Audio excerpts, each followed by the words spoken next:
това са двата варианта. Ще видим коя ще стане и дали ще стане и как се закачат всъщност. Трябва да видим, нали така? Това е едната, която е... Той с люлката още е на дневен ред, така ли? То няма да падне от дневен ред, няма и такива надежди. Така, добре, това е едната люлка, която ще трябва някакво въже горе, може би, за да се схване. Това е хамак! Гледай ти! И това е другата люлка, която изглежда доста по-бочна и удобна, обаче е по-голяма. С тая люлка ще стане гати еклектиката вътре, честно. Защото е шарена, бе. Нищо бе, тя е готино шарено. Такова хипарско. Не, аз напускам. Аз напускам. Поради каква причина? Търси някой да довършва. Не, моля ти са тази да... Тази ли ще? Тази е по-малка и... Ма не бе, аз мога да ги сменям. Ти нали ще ми сложиш въженце всъщност с кухичка, на която да я закачам? Чакай сега, тази се закача от двете страни. Може да се съедини. Събери си ръцете. Ето. И как ще? Ето тя е. Добре. Ето, това пада надолу всъщност. Да, като седнеш, да. Тази е бебешката, той трябва да го махнем всъщност. Да, това трябва да го махнем. И може да го прехвърлиш отзад. Да. Прави си. Ето тук. Да, тя може да се съедини тук. И ще ми направиш отгоре да пада въже или верига с кукичка. Ама той е по-добре да е на две точки. Горе най-малкото ще стане по-здраво. Добре, на две точки, които могат да се съединяват с карабинер, кукичка или нещо такова. И ще мога да закачам и тази и тази. Добре. Да си ги Даже ако искаш въобще да ни правим кухня и ще имаш достатъчно място за люлка. То честно казвам, кухнята ми е най-маловажното нещо. Вътре. Добре, моля ли сте тук? Продължавам да обмислям да напускам. Моля се. Какво ще правя, ако напуснеш? Този е големия вентилатор, нали така? Да.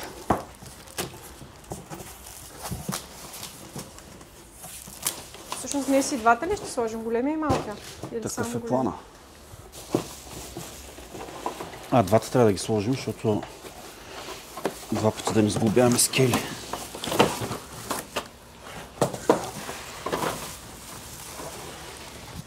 Това всъщност работи и като скайлайт, като отгоре е прозорец.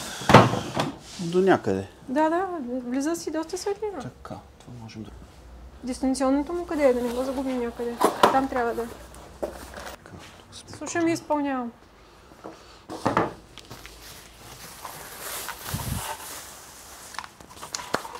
До радиото е.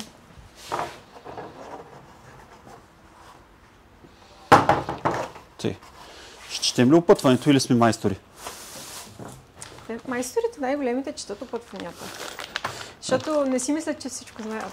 Само те, дето нищо не могат, те си мислят, че всичко знаят. Аз си чета опътванията на камерите, само да кажа. И на микрофоните, и на всичко ново, което купувам. Само, че най-често всъщност ги гледам в YouTube, ама гледам как се работи с всяко нещо. Защото един път не погледнах как се работи с пушка микрофона и сгафихме тук.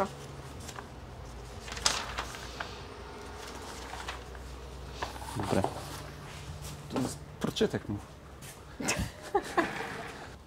Обаче има голям напредък тук 2 дни, като ме нямаше. Чакай да снимам какво се е случило вътре.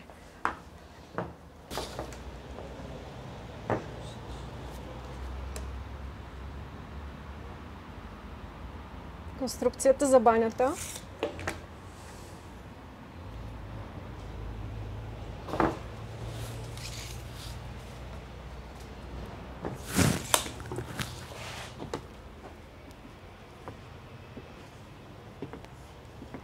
И тук имаме ниша с плоскост на нея, където да си събирам багаж.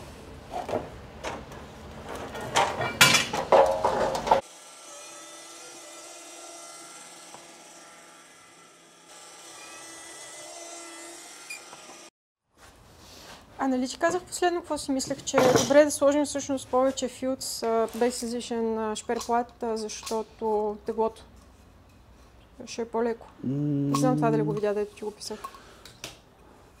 Видях го, обаче то няма да има чак така разлика. Ти искаш ли да дигнеш едно парче? Дето каза, че ще заскуриш с търготините, защото трябва да стане Инстаграм.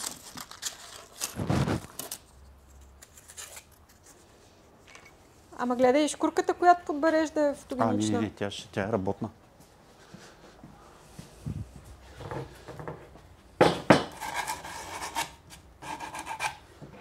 Доволна ли си? Да. Добре.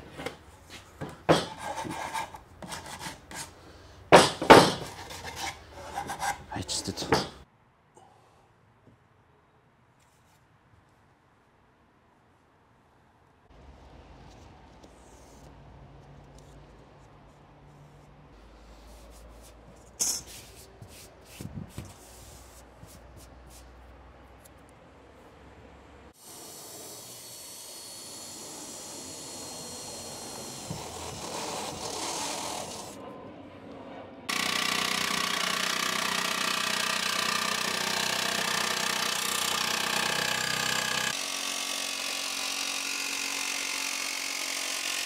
Преминаващите наоколо как се чудят, защо пробиваме този бус отгоре.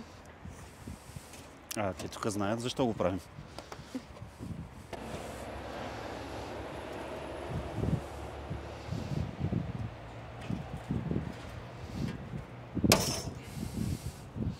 Ще го направим на часовник. Имам дупка в буса.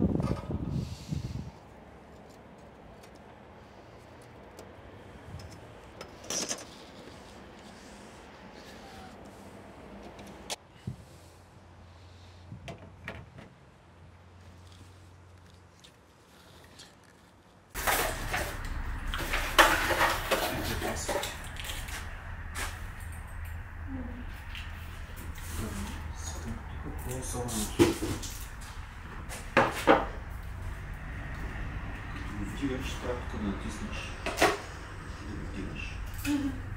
Съответно, нещо застава.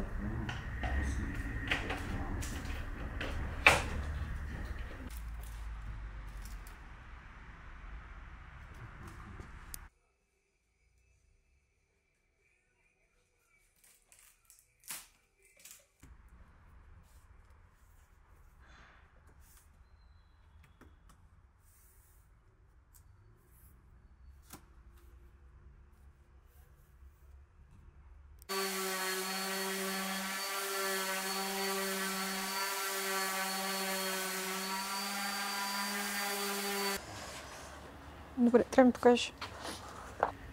Знаеш ли кое е хубавото? Че даже и нещо да не направя както трябва, си е за моя сметка и не се притеснявам. После аз ще си го гледам. Дай.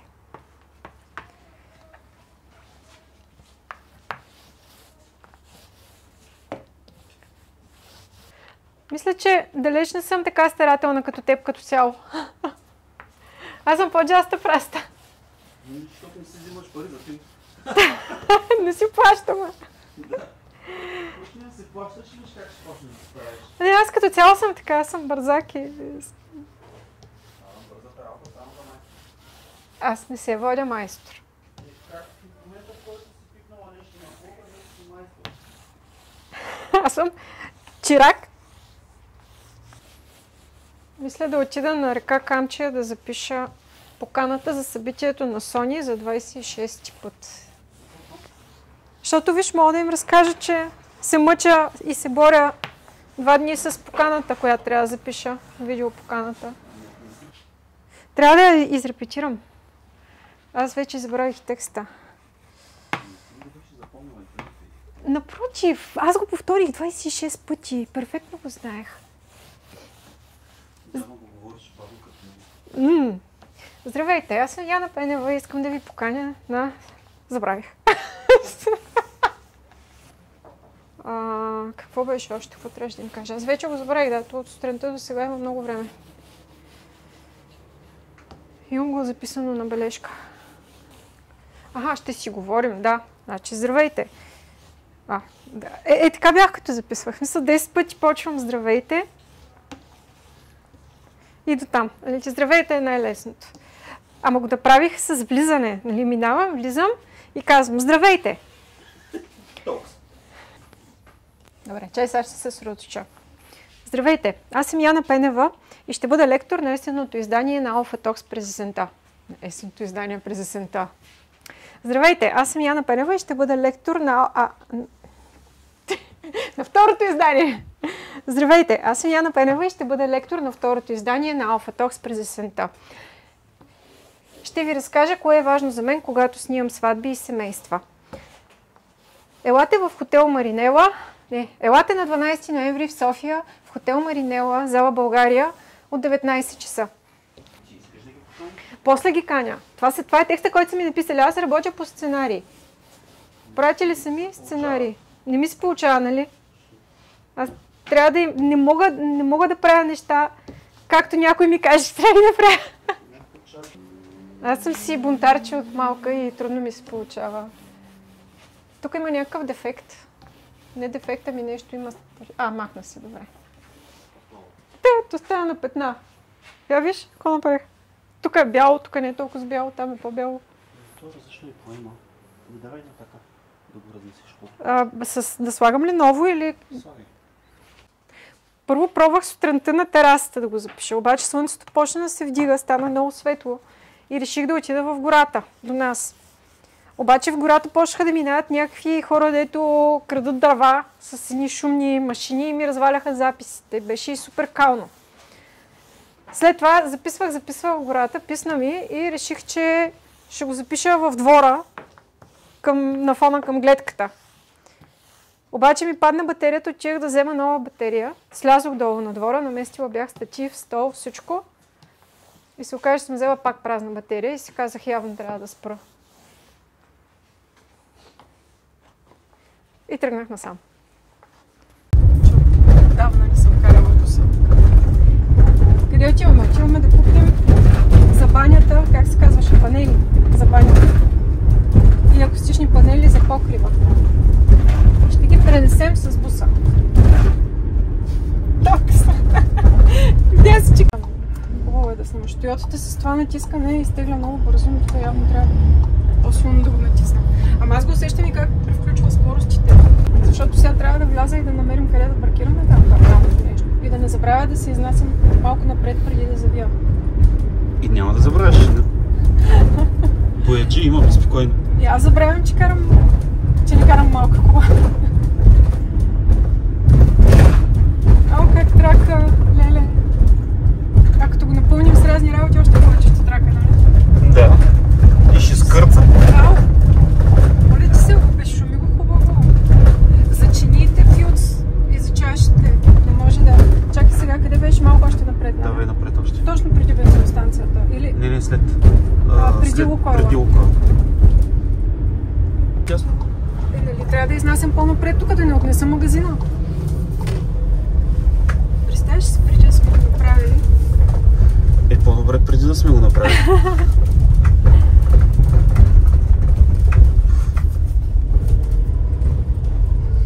Тук мога ли да спра за тази Хонда? Или някъде напред да потърся? Дай напред.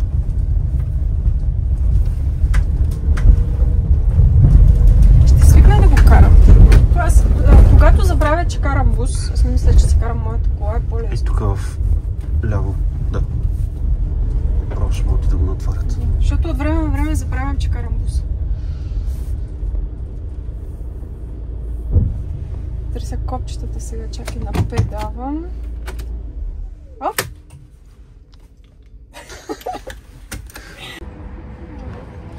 Виж сега, майстор без рулетка. Това е възмутително просто. Черна точка. Черна точка, абсолютно. Трябва да си взема една малка екшен камера точно за такива моменти обаче.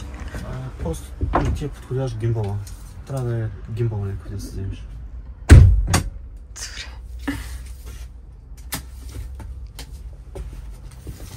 А листи хартия за записване? Тъпи ти помнят, умни ти пишат, не ще помня. Виж каква част няма да има.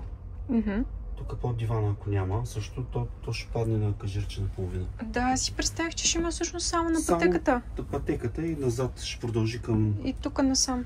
Тук към пътеката и назад ще продължи в тази част, която ще е видимата в гаражното. Да, няма. смисъл. Тоест няма да го смятаме сега, ами като е готово. Не, като... Поне банята трябва да е изградена. Добре. Добре, сами сме. Сега представяш си, този черно със златно. Не, бяло със златно. Черното е по-скъпо изглежда. Упс!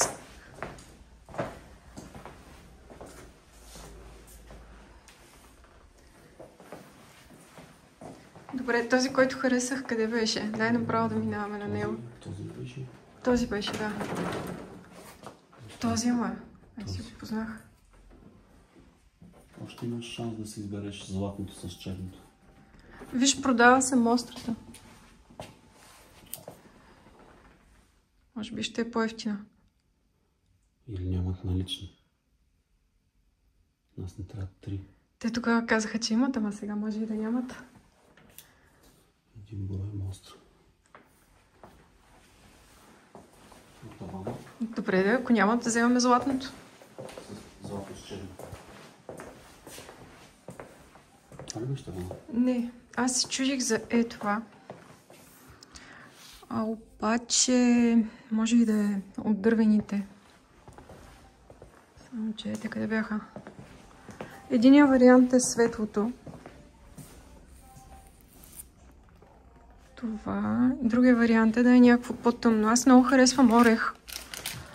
И знаеш ли какво си мислех? Ако плота и някакви детайли или вратичките ги направим орех, ще стане малко по-шарено, ама... Обаче имам проблем тук какво стане. Много са им тесни фугите и няма да влезе кабелния канал, както искахме да е, както онова там. Можем ли да го сложим без кабелен канал? Гледа ли не? А няма ли по-тесни кабелни канали? Не. Добре, този какъв е друг вид акустичен панел ли е това? С по-широки фуги. Точно, да, виж, не са равномерни. Тия най-вероятно са от тези...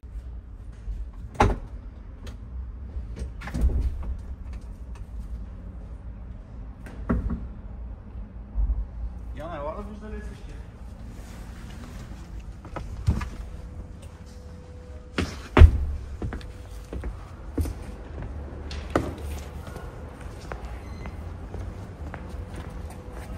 Да. Да се.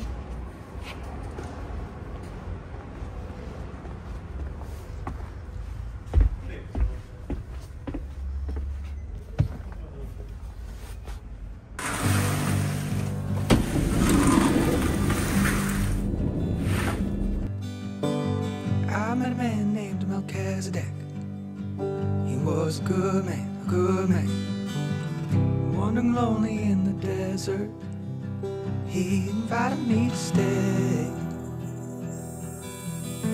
Said I would learn to love the space.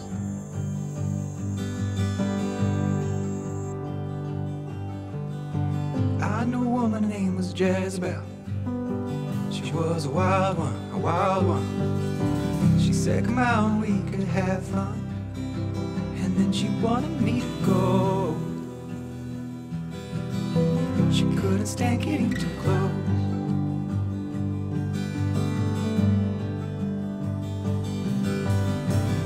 And I'm curious who I'll meet next. Who among them I will love best.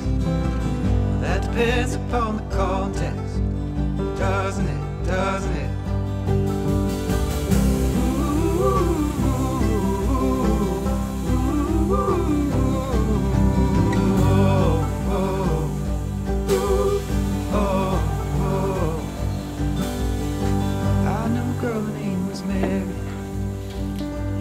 Sweet child.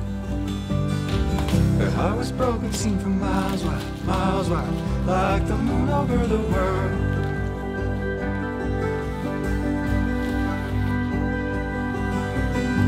I knew a man from Golgotha. He was a giving man. He promised he would break my every day. In every way I use the word. Чу се пада отвън и кой отвътре. Кое е откъдето се гъбиш? Това ли? Не, това. Who among them I that depends upon the context, doesn't it? Правенето на този кемпер ван ме научи на търпение. Купих го през юни, стоя няколко седмици в сервис за основно обслужване и сменяне на всички консумативи, които можеше да бъдат сменени.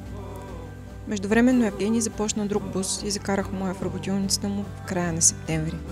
В началото на декември исках да е готов, но няма да успеем. Целим се за края на декември, когато имам планирано пътуване по работа и приключения с него за няколко дни в странджанските села. После през януари ще правя уркшопове за фотография във Варна, Бургас, Пловдив и София и няколко седмици ще живея в буса. Плановете и реалността понякога се разминават, понякога съвпадат. Стискайте ми палци този път да съвпаднат.